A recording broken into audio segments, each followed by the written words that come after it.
Imagine it's Halloween and you're walking around looking at all the festive houses with their fake cobwebs and their little plastic spiders, and you see a jack-o'-lantern made out of a turnip. Even though today we make our jack-o'-lanterns out of pumpkins, the first jack-o'-lanterns were made out of turnips, according to the article The History of Halloween plus 5 Things You Did Not Know About the Holiday by Katla McGlenn. Hi, my name is Allison Koposko, and I'm here to talk to you about the history of Halloween, who contributed in starting it, and some of the celebrations they did that we carry on today. Have you ever wondered how Halloween was established? According to the article Halloween by A&E Television Networks, the Celtic people actually established a lot of our common-day traditions. The Celtics celebrated their New Year on the 1st of November, so on the 31st of October they had a festival that they called Samhain. According to the article Halloween, the Celtic people felt that during this time that the boundaries between the living and the dead became heightened, and it made it easier for the Celtic priests to make predictions about the future. So who named Halloween? According to Nicholas Rogers' ebook, Halloween, From Pagan Ritual to Party Night, the Christians actually played a part in naming this holiday. Halloween breaks down to All Hallow Even or All Saints' Day, according to Mr. Rogers. The Christians felt that All Saints' Day was to honor the saints and the newly departed. So how did the Celtic people celebrate?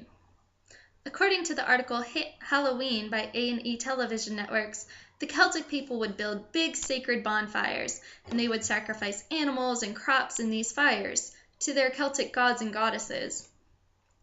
They would wear animal skins and animal heads and attempt to tell each other's fortunes. At the end of their celebration, they would all take a piece of the sacred bonfire back home and light their hearth fires. They felt this would offer them protection throughout the coming winter. Around AD 43, the Romans conquered and influenced a lot of the Celtic traditions. According to the Pagan's Path website by Springwolf, the Roman holidays started to merge with Samhain.